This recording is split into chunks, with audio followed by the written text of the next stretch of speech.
எப்படி செய்யறதுன்னு பார்க்கலாம். மட்டன் குழம்பு அதுக்கு தேவையான பொருட்கள் பார்ப்போம். உளுந்து, சோம்பு, பட்டை இலை, வெந்தயம், மிளகாப்பொடி, மல்லிப்பொடி, வெங்காயம், தக்காளி, பூண்டு, கருவேப்பிலை.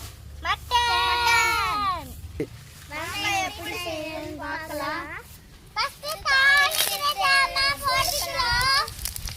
அடுத்து வெள்ளை பூண்டு போட்டுக்கலாம். அடுத்து வெங்காயம் போட்டுக்கலாம். இப்போ வெங்காயம் போட்டு நல்லா வதக்கிக்கலாம். அடுத்து கருவேப்பிலை போட்டுக்கலாம்.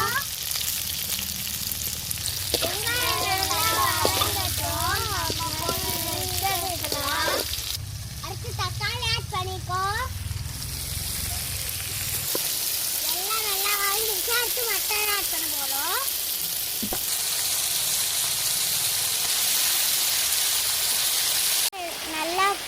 நல்லா வதங்கிடுச்சு. இப்போ மிளகாய் பொடி போட போறோம்.